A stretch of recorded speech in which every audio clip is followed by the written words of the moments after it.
What's up, board game people? The veil is thinning and otherworldly beings have been allowed to pass into the realm of man.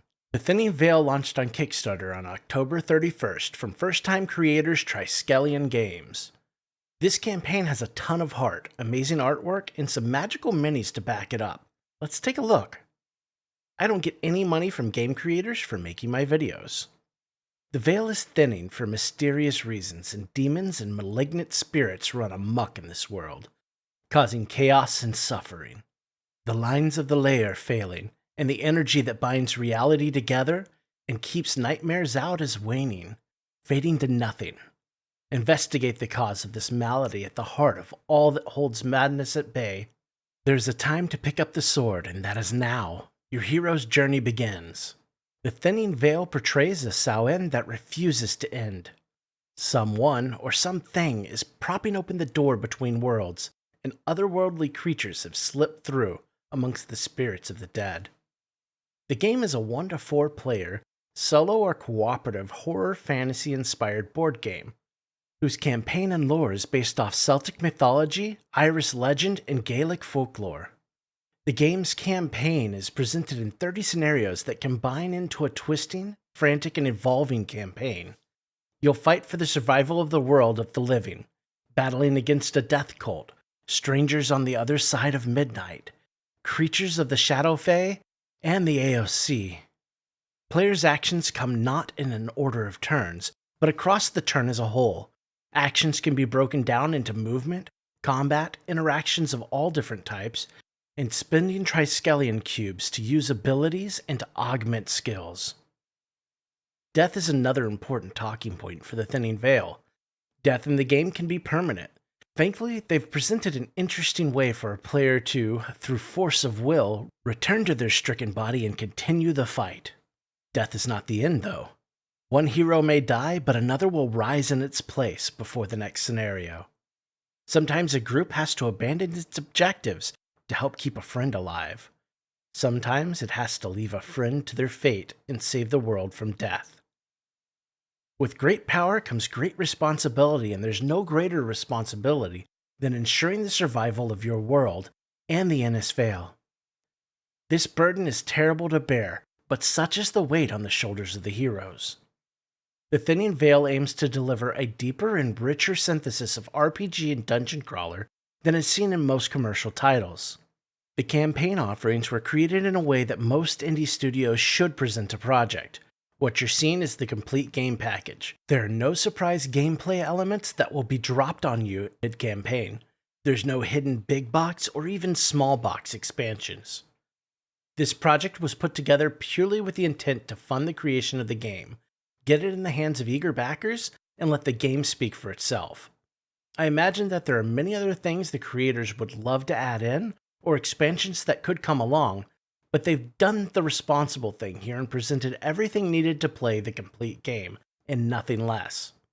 The funding goal here is real. They came to the number of £150,000 with the help of a friend who is an accountant after examining all the options and determining the actual cost to deliver on their dream.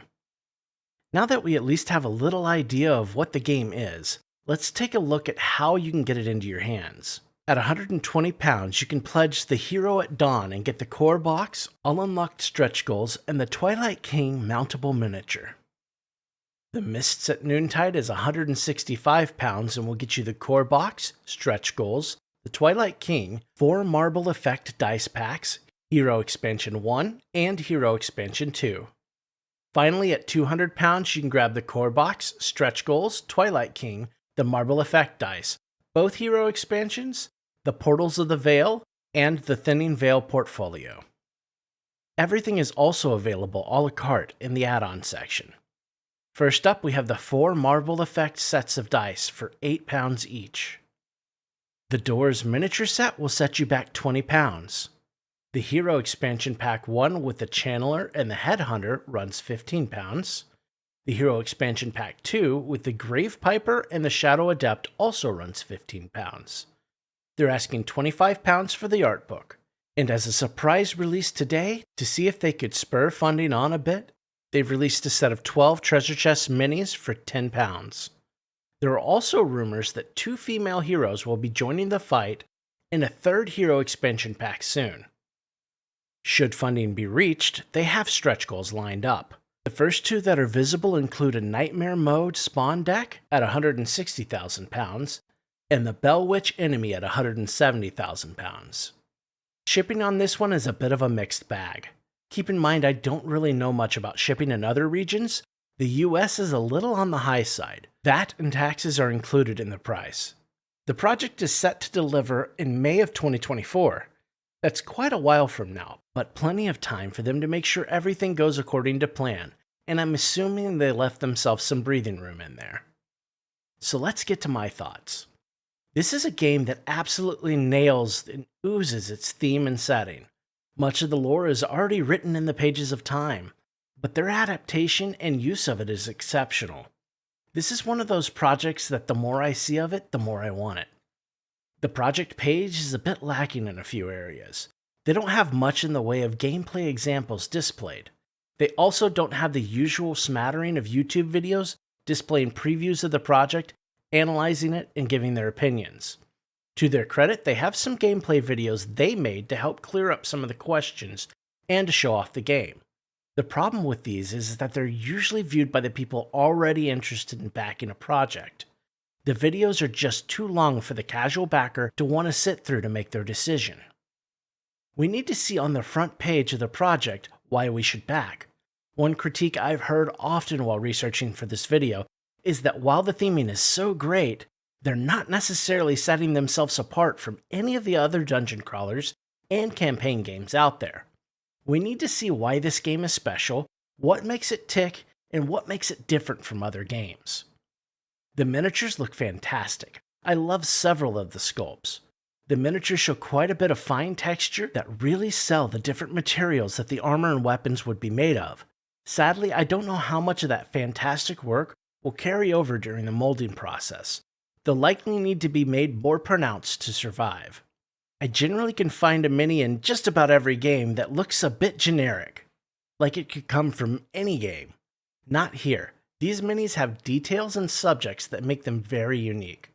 They're also careful to point out that no single miniature is provided in quantities larger than 6. This is absolutely appreciated. I don't need an army of clones to fret over not getting painted. The tiles for this game look outstanding. The artwork, from what little is shown, far surpasses many of the dungeon crawlers I've played in the past. There are about 50 tiles, which for most games would be more than is needed, and these are double-sided. We'll either be seeing large maps or a whole score of locations, or both. I would like a closer look at more of the tiles. They provide a rulebook for download that's very much a work in progress, but if you find the time to peruse it, it might answer some of your nagging questions. Please keep in mind that this rulebook looks like it's in its very early stages. It needs layout and organizational work. The creators are very responsive in the comments. That's usually a good sign. This is a passion project being brought to life by a small team. They've repeatedly said that they're okay with not hitting stretch goals, just wish to fund the project and get the game into backers' hands. They're hopeful that will be the best way to spur future reprints, expansions, and such. So, what you're seeing in the pledges and what's in the core box content is the game. They didn't slice away content to hold back and drip feed to us as stretch goals. Instead, they're showing everything up front so that you know you're getting a complete experience. Everything you need to play and enjoy the game for one price. Along those lines, this is a real funding goal. They said several times that they will need 1,000 backers to be funded. Currently, they're sitting at 242 backers with actual pledge levels, and 106 people pledging for the Pledge Manager access, or on the fence about backing or not. This is a game or project that I could probably go on about forever. I love the theme, I love the genre, and I love the setting. My next decision, and possibly yours, will be, do we love the game? I really would like to see part of a scenario released. I want to see how they're set up, and how the writing and lore weave into the journey you set off on. I'd say for now that if you like horror games, and you appreciate good art and rich lore, that this game is a game to keep your eye on. If you can't get past the horror content, or you just don't have room for another campaign game or dungeon crawler, this might be an easy pass for you. All in all, the value of what is on offer really toes the line. For me, it will come down to perceived value, and that will change daily as I watch the campaign unfold. I really wish Triskelion Games the very best getting their dream funded. If it comes down to a relaunch, ask your backers for advice once again, and carefully examine what they're telling you.